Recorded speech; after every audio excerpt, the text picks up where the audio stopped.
Hi, I'm Amy. And I'm Kristen. And welcome to Better Than Gossip, ageless advice for timeless women. We have got another great show. Yeah, Did you see? I was singing a little bit. I love that. Karaoke night's The coming soon. sun will come back. We have another great show for you. We are going to talk more about estate liquidation and downsizing. And today we are going over the 7 tips everybody needs to know. 7 tips and mistakes that we make, right? And mistakes. Some of these mistakes are egregious. Let's try and guess one. Well, you know. I know them all. You try to guess one. Mistake we do. That people make when they're like thinking about getting rid of their stuff. Well, relatable. You get rid of stuff and you didn't realize it had value. So you just say, I just can't deal with it. Right. And you just get rid of it. Right. I am done with this process. I'm ready to drop a match behind me and keep walking. Yeah. So get rid of it. Because we try to, you're going through so many different emotions when you're downsizing or when you're going through an estate.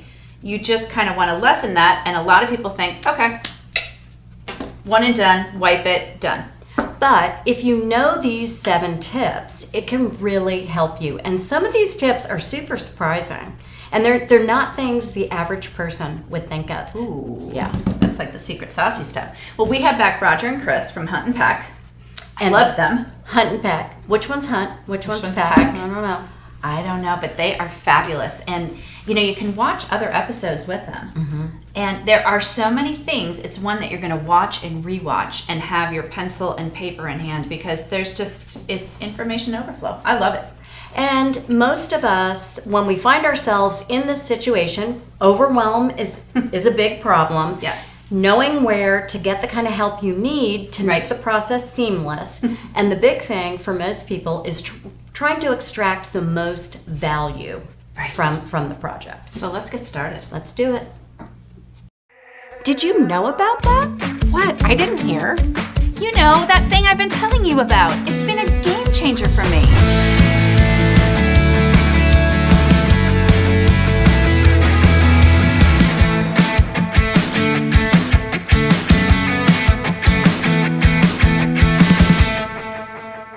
Welcome to Better Than Gossip. I am excited to have my good friends with me here today, Roger Schrank and Chris Fultz with Hunt and Pack Estate Services. And they have a company that really does, everything I need. We have just finished a huge hoarder estate situation. So there was a family member who was a hoarder. We had a house with 100 years of hoarding. 150. Maybe 150. Yeah, it was a lot. It was a packed attic, a packed basement, 2 living levels, a barn, and an outbuilding. And it was overwhelming. And I wouldn't have known where to begin if I didn't have friends in the industry. And I think a lot of people find themselves in this situation. They don't know what to do. And we are going to go over the 7 lessons of estate liquidation and downsizing that you need to know today. The 7 deadly sins. The 7 deadly sins. That's what we call them all the time. Well, let's start off with the biggest one. And we're doing that because I don't want to miss it. I don't want us to forget about it at the end. So we're going to start with the biggest one first. Storage trap. Okay, so Kristen, you walk into an estate or you're downsizing. You're on a time clock.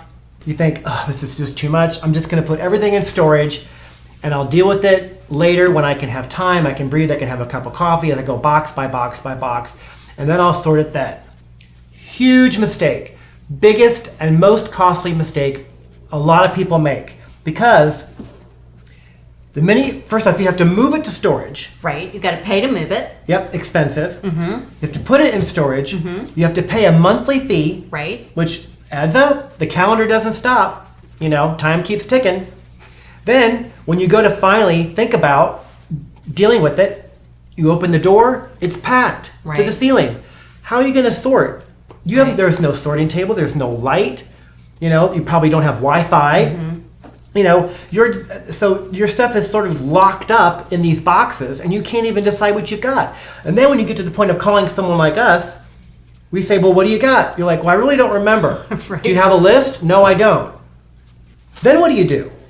So you're trapped. Right. So all of a sudden, your most valuable things that you've wanted to keep are now being diminished in value because you're paying $300, $400, $500, $600 a month if you're in a big city for rent to store your stuff. I will never forget, you guys were decorating a house on Peaks Island in Maine for a friend of mine, and they kept saying, oh, we have the best stuff. It's in our storage space. You're going to love it. We're going to love it. Maybe we'll recover this or that. Yeah.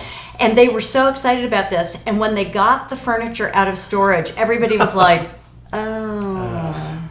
Yeah. Time doesn't stop in storage. It's not a vacuum. They can be damp, they can be moldy. If they're not properly aerated, your furniture can get wrinkles in it, velvet creases easily, for example. And where did they move that storage unit from? Michigan. Yeah. That's correct. So they moved it from Michigan. So they had to pay to put it in storage, pay to store it, pay to ship it, and then they unpacked it, and it was like hideous.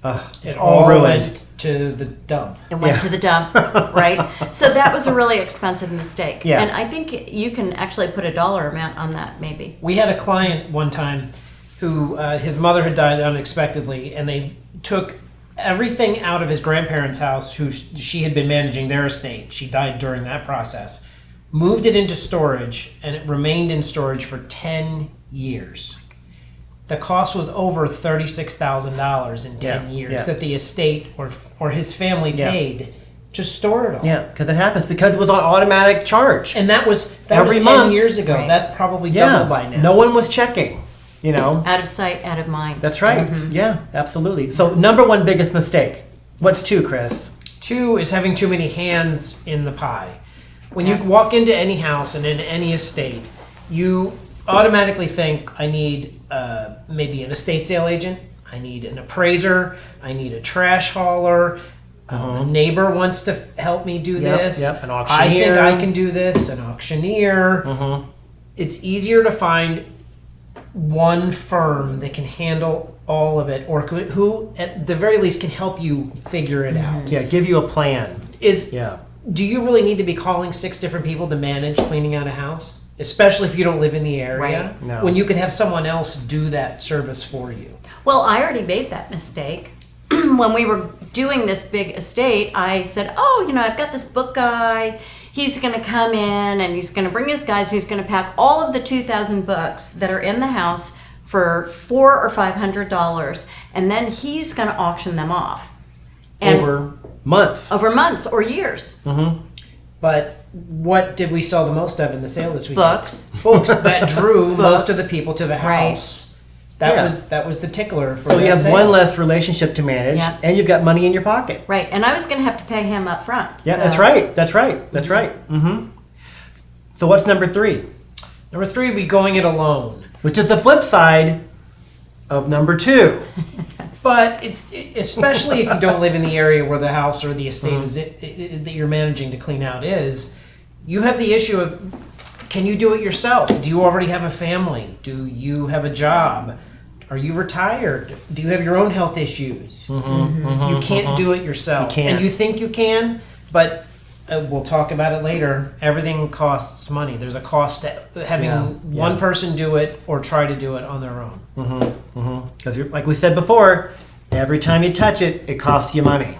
Well, and I think a lot of people, I know I do this, I'm like, oh yeah, I can do that too, on top of everything else. But the fact of the matter is, I don't know how to sell stuff on eBay. And if I go to sell something on eBay, I have to photograph it, I have to list it. If somebody buys it, I have to pack it, and then I've got to mail it. So people think, I can make, this sells for $50 on eBay. But there's all these, time is money, so there's all these things that add up. So sometimes it's just better to get somebody to help you, whether it's a family member or a friend or a professional, so that you're not all over the place. Correct.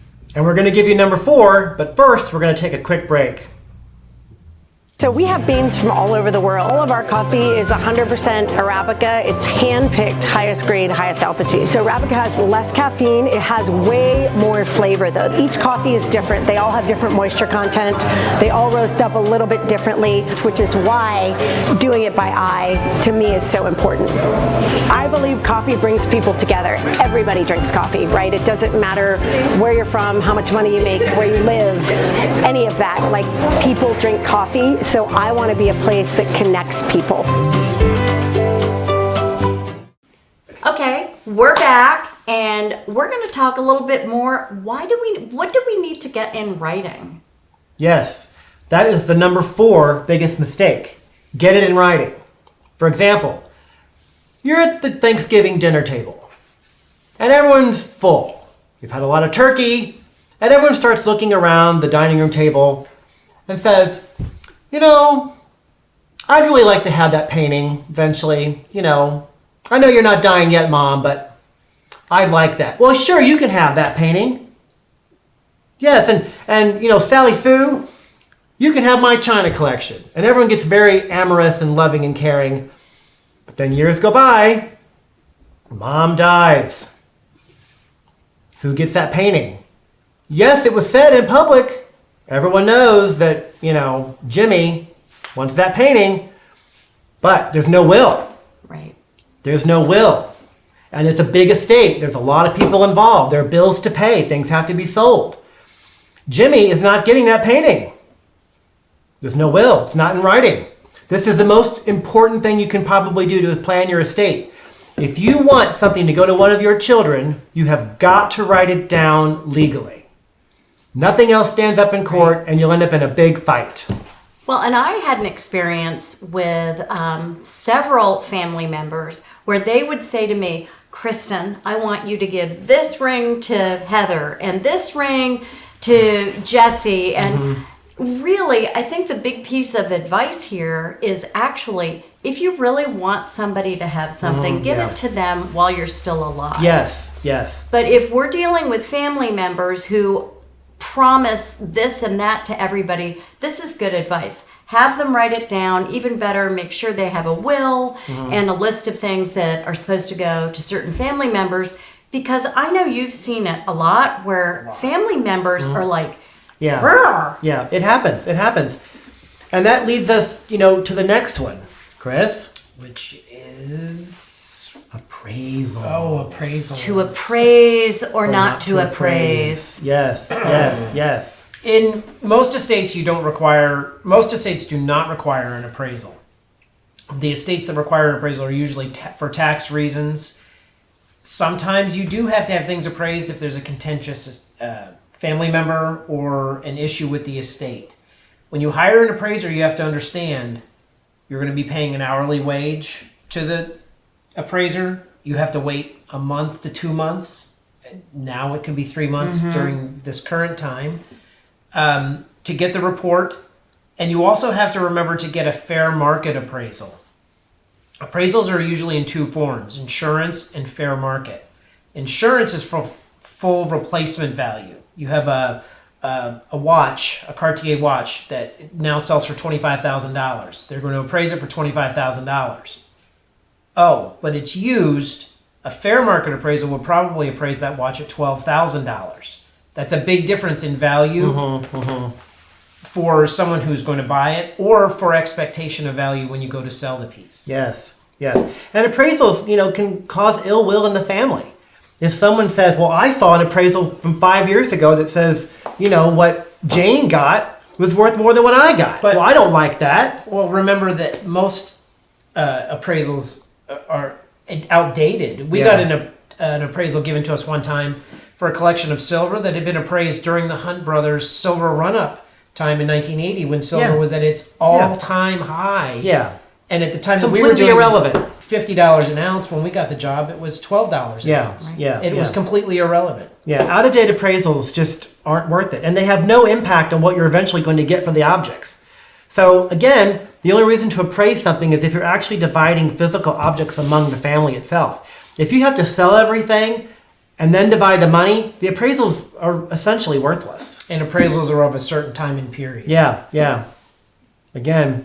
So what's next? Good. That's really good advice. And I think a lot of people think that getting appraisal is a really good idea because now they're going to know the true value of what they have. But that's not always true. No, it's not. True value and market value can be completely Correct. And don't assume that you have to have an appraisal because you may not have to. I mean, what you have in your house the most expensive thing could be $500. Most appraisers don't take jobs where the most expensive thing is $500. Right. Yeah, exactly. Right. Exactly. So what about like taking some time, like let's say you end up this, like we've sort of fallen into a situation where, we have to deal with this big messy estate situation. And, we went straight to the pros. I just went straight, I'm like, I don't know enough to do this myself. And I would have to take time to figure out each of these steps. Exactly. So if someone's not going to hire a professional like you guys, they should take the time and make sure they know what they're doing. Yeah. And what does that look like? Well, this, as you're talking about, is the number 6 deadly sin. Right. Time is money. The moment you decide to downsize or you're given an estate to handle, the clock starts ticking. Your expenses don't stop. Insurance, maintenance on the house, landscaping costs, it adds up. Just because you're going to Florida doesn't mean you can stop paying the bills. You've got to get that house empty and on the market as soon as possible. And if you don't look at that date where you've got to be out of that house and plan backwards and plan your move out of that house in a logical manner, you're going to get stuck and you're going to lose a lot of money in the course of it. And we don't think about that, right? It's like No. that storage space. You're like, Yeah. oh, out of sight, out of mind. Oh, the lawn guy comes, the Yeah. oil bills on auto payment. Absolutely. And that stuff just does start to add up. So that is really good advice that I think most people just don't think about. No, they really don't. They don't. And, it's easy because you've lived in the house, you've gone about your daily schedule, and you decided to move. But remember, you're going to be living somewhere else. Right. And you're going to be paying those bills. And you don't want to be paying. And if you're dealing with a family member's estate, all that's coming out of the estate. Yeah, and a lot of that's it may be on auto payment. And so that all it starts to diminish down. Absolutely. That's less money in the Right. estate to distribute. Right. Absolutely. But don't be scared. And that leads us to our 7th deadly sin, the gorilla in the room. This happens. There's a deceased member. You've got a house. It's full of stuff. There's a lot of kids. There's a lot of grandkids. Some people actually think it's all going to go away. Someone's going to come in and take care of this problem for them. That doesn't happen. Or they're overwhelmed in the situation Yeah. alone. They just freeze up. They just freeze don't up. do anything. Yeah. And then, because of that, some event happens and forces a quick sale. And then the family loses a lot of its value. It's really a shame. We've seen it happen a lot of times. One person's put in charge of the estate and they're so emotionally attached and so distraught, they can't make a single decision. They just freeze up. And literally months and months and months go by. They've missed the housing market. They paid all the insurance, because they just ignored it. And we've had estates where the person in charge has died during the process, and then Because they waited so long, they actually died. And now we've got 2 estates to deal with. Exactly. Oh my God.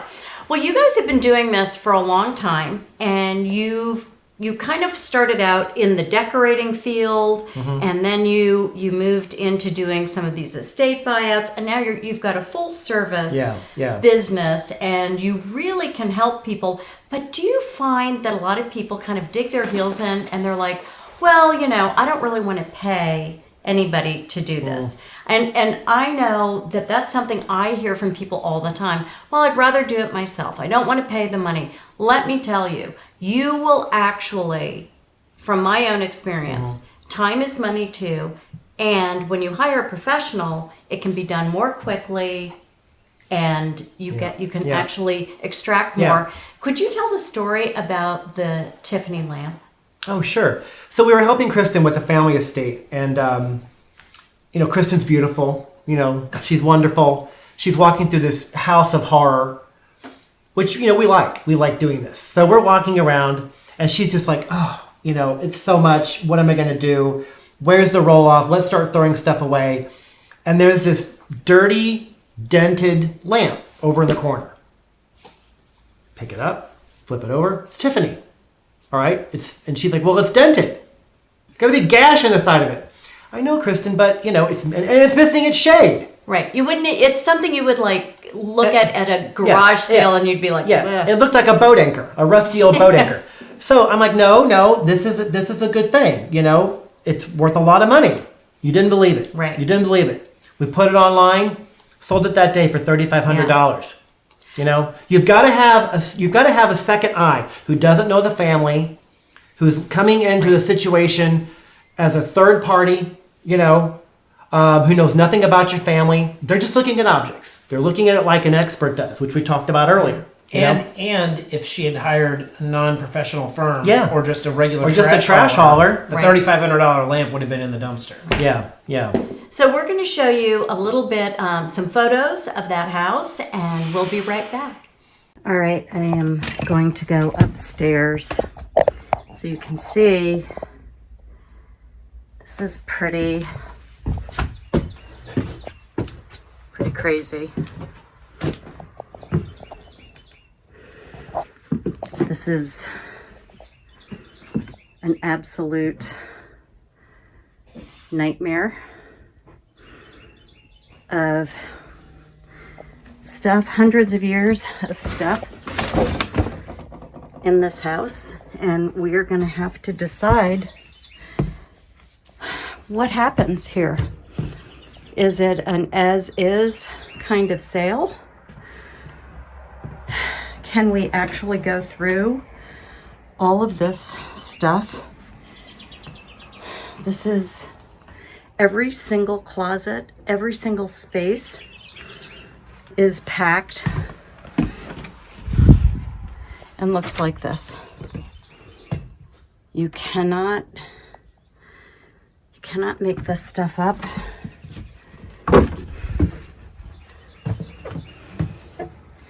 The entire house looks like this. And quite honestly, we're overwhelmed.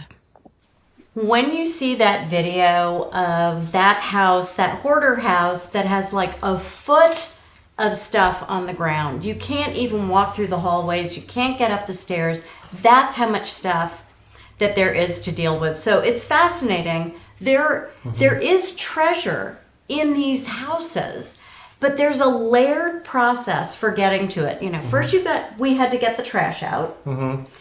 Then we had to sort of sort things and look for the shiny objects and the things, that had value. Look for the clues. And we had to get those out to protect them too, because now we've got an empty house and people could, they see the dumpsters, they could break in.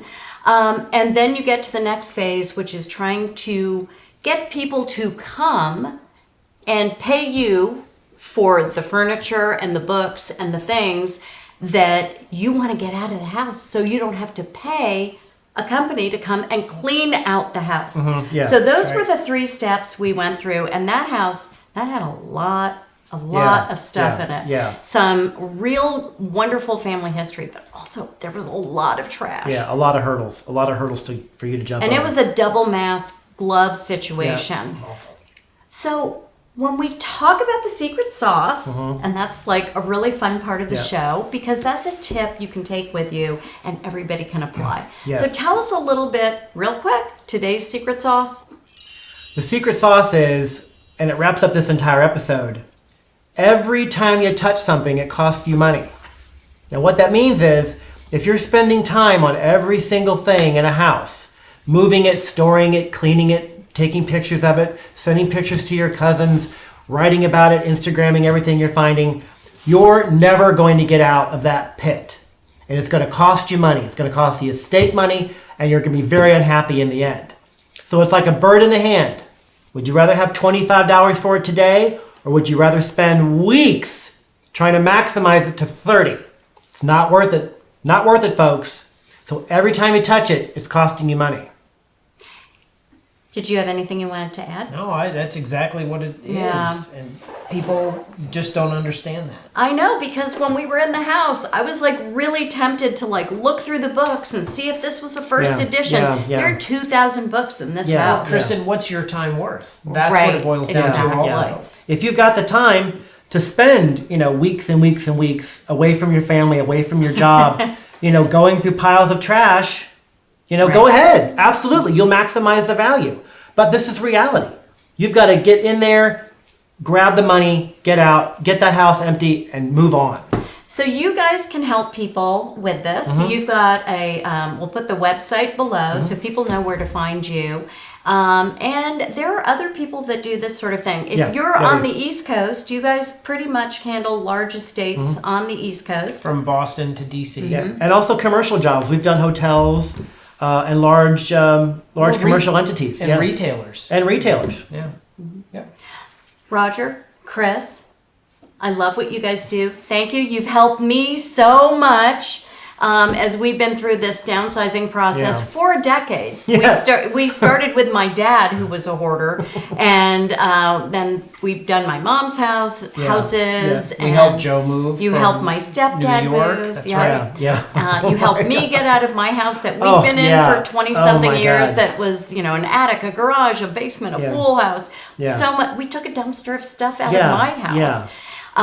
We helped you move and helped you again when you moved out of your townhouse. Right. into your Yeah. condo. Yeah. That's right. It's been a lot of real estate. And now we're doing the pinnacle job, which is this huge hoarder house. But working with professionals has made my life so much easier, and it has made a process that could have taken months and months and months simple, quick, and fun. We've had a lot of fun. Yeah. So thank you so much. And Roger and Chris, thank you for being great guests. And Thank you. look at their other shows. We've got several shows that Roger and Chris have done on Better Than Gossip.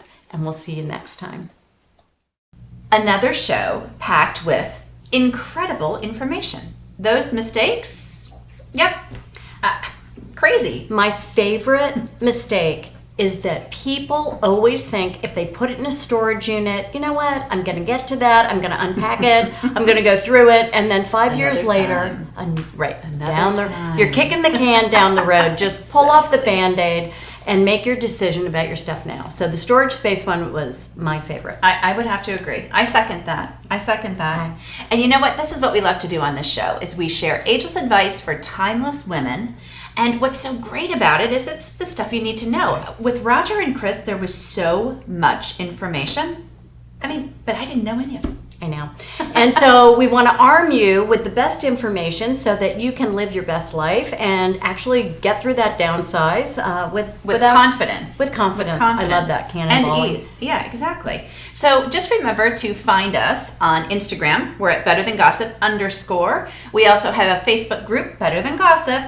And our website. And our website where you can get the links to our podcast, you can watch the shows, and you can sign up to get on our email list, and then we'll just send you the stuff right to your inbox. And don't forget the podcast. Pop in the earbuds. Yeah, the podcast. Take a listen because there are guests beyond what we have on our show. So we're everywhere. So check us out, and we will find you next time. I'm Amy. And I'm Kristen. And together, we're Better Than Gossip.